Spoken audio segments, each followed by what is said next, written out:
walking with it.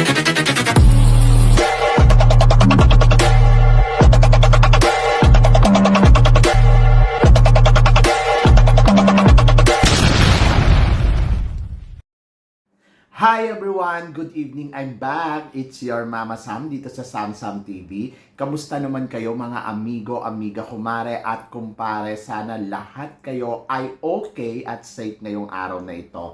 At syempre kung ako naman ang tatanungin nyo, nakikita naman ninyo fresh overload pa rin. Diba? So yon, kagagaling ko lang galing school. Diyos ko, yung panahon namin dito nakakaloka. Uulan, iinit. Uulan, iinit. Ang init na nga sa school. Pagkatapos, uulan pa. Tapos biglang iinit. Grabe, hindi ko kinakaya. So, yon, nakakalokang weather na to. Ang alinsangan kaninang umaga. Pagkatapos biglang uulan. Tapos biglang iinit. Ang init-init. Ng triple nung init kaninang umaga. O, di ba, san ka pa?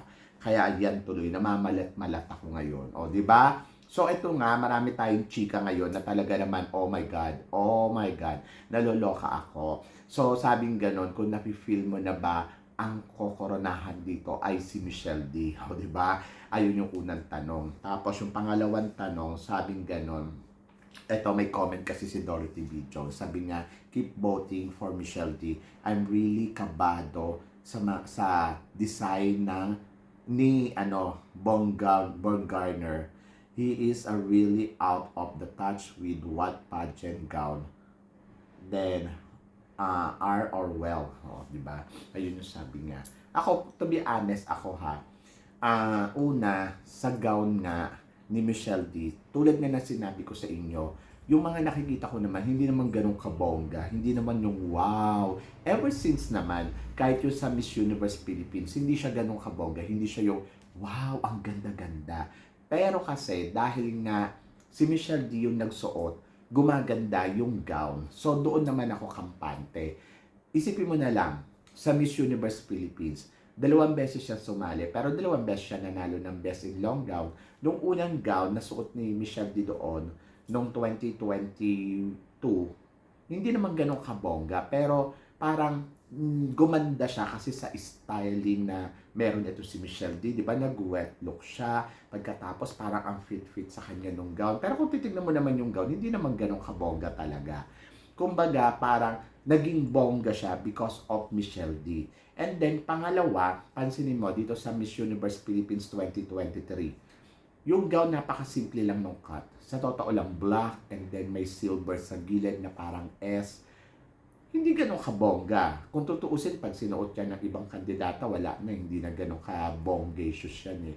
Pero kasi nga, si Michelle D, yung lumabas siya, yung alam mo yun, yung banat yung hair, new look yung nakita natin. Kasi di ba noong last year, short hair na ng wet look. Tapos ito naman ay banat yung buhok. Kumbaga, dahil sa styling ni Michelle D at kung paano niya dinadala yung gown, kaya lalong gumaganda. So, ang akin, ganun din naman yung nakita ko dito sa Miss Universe Philippines. Pansinin mo lahat ng damit niya.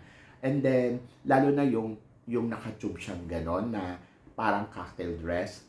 Hindi ganun kabongga yun. Pero pag tinignan mo, nagmukhang bongga kasi hindi naman yung damit na ang nakita mo. Si Michelle D na. And then, dito din, yung nakapin siya. Yung nakapin siya ng sa gala. Sa totoo lang, yung gown, kung titignan mo, parang common eh. Nasusuot na yan, tapos parang nagamit na, yung mga ganon. Parang yung style nung gown, tapos hindi naman ganon kapasabog. Pero, si Michelle D kasi yung nagdala. Tapos kung paano to ilakad ni Michelle D, nagmukhang elegante yung gown. So, nagmukha siyang mamahalin, nagmukha siyang ginto. Sa madaling salita, kapag si Michelle D ang nagsuot ng damit, nagmumukhang ginto yung suot-suot na damit. Tapos, hindi mo mapapansin yung damit eh. Mapapansin mo siya mismo. 'Di ba? Kaya ganun ako kakampante. So, pansinin mo din tong yung black, yung nag-introduction sila noong yung presentation nila. So, ganun din. Parang, kung tutuusin, simple nga lang nung damit na yun eh. Pero, dahil nga si Michelle D yung nagsusuot, gumaganda. So, lahat ng sinusuot ni Michelle D from day 1 until to present, nagmumukhang bonggacious, nagmumukhang elegante because of her. Because of her styling. Because she's Michelle D. So, ganon, ayun yung gumaganda. Kaya, parang sabi ko nga, kahit anong ipasuot nyo kay Michelle D, talagang magmumukhang ariba yan. So, doon pa lang sa part na yun, nawala na yung kaba ko. Kasi, Michelle D, lumulutang yung ganda niya dahil sa kung ano yung merong ganda ng katawan siya, kung ano ang dating sa kanya nung damit, nagmumukhang elegante, eh kahit napasuotin mo siguro yan ng tele, magmumukha siyang maganda. So, naiintindihan ko yung kaba ni Dorothy B. Jones kasi parang, yes, I'm totally scared kasi syempre hindi natin alam yung mga kandidata na kung paano sila pag evening gown na. So, dito ka na susugal. Susugal ka na na parang bahala na. So, kahit maliit na porsyento lang yung parang feeling mo, itaya mo. Kasi si Michelle dito, at wala kang dapat ikaw worry kasi parang magaling naman yung kandidata mo. So, yan. So, doon ka dapat maging kampante. Kasi, kahit anong nangyari, support ka lang. Tapos, kumbaga, parang magtiwala ka na lang kay Michelle D kung paano niya dadalhin yung mga materials niya na gagamitin itong sa preliminary competition. Para kay Catriona Gray, to be honest, ganun din naman. Pero kasi, nadala ni Catriona Gray ng bonggang-bongga. Tignan mo yung orange na gown na sa prelim niya. Kung iisipin mo, parang ang hirap nun kasi orange. Pero kasi, maganda yung details ng nung parang balahibo ng pabo, 'di ba? So, kaya parang panalo talaga. Hindi natin alam kung ano yung masterpiece na ginawa para kay Michelle D. So, tiwala lang siguro talaga. Ako kasi nandoon lang ako sa part na tiwala lang, 'di ba? And then may nagtanong sa akin na Mama Sam, paano yung yung pagpapakilala daw ni Michelle D kasi daw baka daw maging demerito sa kanya, 'di ba? Dapat daw Philippines kasi ganon, 'di ba? So kasi 'di ba pag nag-i-introduce tayo, Michelle Marquez D Philippines, dapat ganun daw. Pero daw kasi si Michelle daw doon sa rehearsal, narinig daw nila ang ginamit daw ay Pilipinas. Makakaapekto ba to kay Michelle D? To be honest guys, ako para sa akin,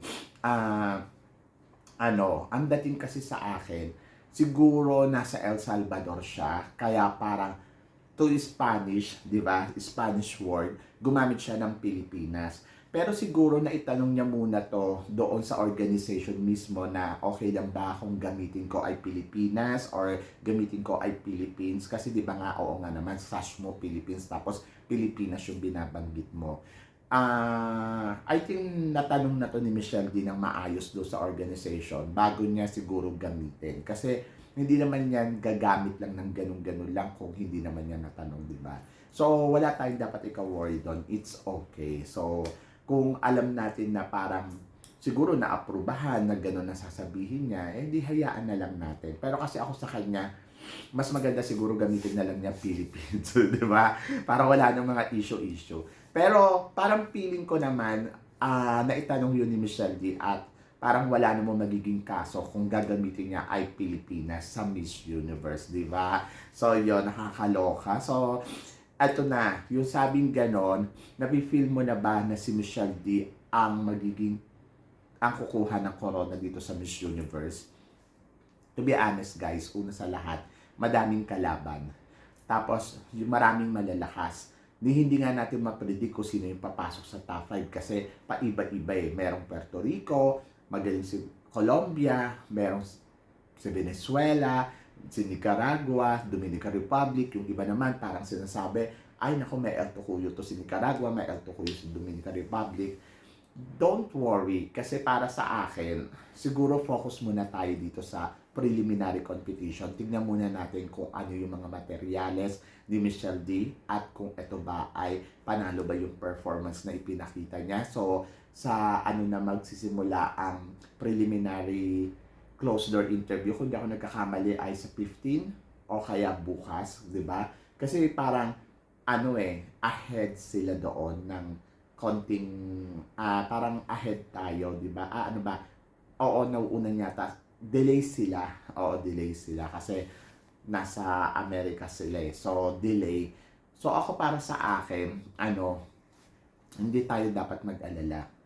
Magtiwala tayo siguro ng 100% kay Michelle D. Saka syempre ipagdasal din natin kasi syempre importante pa rin yung prayers natin na sumanayon sa kanya yung mga bituin sa langit, yung mga judges. Kasi yun naman ang judges kasi ang huhusga. Sila kasi yung makakakita doon sa pinapanood nila. So ngayon, kung ano yung ipe-perform ni Michelle D dyan, yun yung husgahan ng hurado. But para sa akin, kung ano yung nakikita ng hurado, ayun yun, di ba? So, I think just take it easy. Kasi nga kung si Michelle di nga, kalmado nga lang daw sa competition, di ba? So, ang the best na gawin natin is mag-pray. At kung kaya ninyong iboto ninyo. Kasi, syempre, wag tayong makampante. Mas maganda na yung may backup in case na kung ano man yung mangyari. So, yun lang yung akin. Pero magtiwala tayo. Ako kasi, malaki yung tiwala ko kay Michelle D. Nasa 80% kaya ni Michelle D yan. Ako naniniwala ako na lahat naman ng aspeto na ipinakita ni Michelle D. So nandoon na parang, yes, this is it. Mapunta na tayo sa exciting moment. Pero kasi nakikita naman natin kay Michelle D na she's a calm. Kalmado siya. At nandoon siya, nire-relax na lang yung sarili niya. Kung mananalo tayo, everybody happy, di ba? Kung hindi naman, wala tayong magagawa. Pero, doon yung nakita natin na ibinigay naman ni Michelle D, yung lahat ng kanyang makakaya. At, hindi naman sa pag-aano, kumbaga parang, ayun nga lang, nakakapanghinayang. Pero, doon kasi ako sa positive kasi yung iniisip ko wala nga akong kaba na parang, naku, baka hindi manalo si Michelle D. Walang ganun talaga. As in, parang na-excite ako kung ano yung ipapakita niya at tignan natin, di ba? So, yun. So, kung delikado ba si Michelle D? I think hindi delikado si Michelle D. I think doon siya sa momento na malakas yung laban natin na makuha ang 5th crown. So, just keep relax and then trust her. Don't start na parang kung ano-ano yung tumatakbo sa utak mo. Just parang tiwala lang kay Michelle D. So, i-enjoy natin more than dun sa kabahan tayo ng todo, di ba? So, yun. Anyway, so, naintindihan ko naman yung nararamdaman din nyo kasi, syempre, gusto natin manalo at malakas yung pambato natin. But, magtiwala lang tayo. Siguro nandoon tayo sa sa momento na kailangan natin ibigay yung 100% natin na tiwala. Kasi pag once na pinagdudahan mo, wala. Ako kasi para sa akin, totoo yung sinabi ni Dorothy B. Jones, nakakatakot kasi nga, di ba, baka hindi maibigay yung corona or pumalpak do sa evening gown. But trust sa galawan ni Michelle D. Kasi ayun ang magpapanalo sa kanya. Hindi naman yung hindi naman yung ganda ng yari ng gown Kumbaga kung paano niya dinala yung gown sa entablado, dadalhin sa entablado at ihaharap sa mga judges. Diba? So, yon. Kayo guys, ang masasabi ninyo dito sa mga pinag-uusapan natin ngayon? So, please comment below para at least malaman ko naman kung ano ang chika mo sa mga tinatalakay natin. So, yun guys. Maraming salamat syempre sa inyong lahat sa walang sawang suporta na binibigay ninyo dito sa channel ko. At sa mga hindi pa po nakaka-subscribe dyan, please don't forget to click like and subscribe my channel. At i-click nyo na rin po ang notification bell para lagi kayong updated syempre sa aking mga chika. Sabi ng ganon, chill lang, kaya natin to. So yan! So guys, maraming salamat. Hanggang dito na lang, hanggang sa muli nating chikahan! See you tomorrow. Thank you, guys.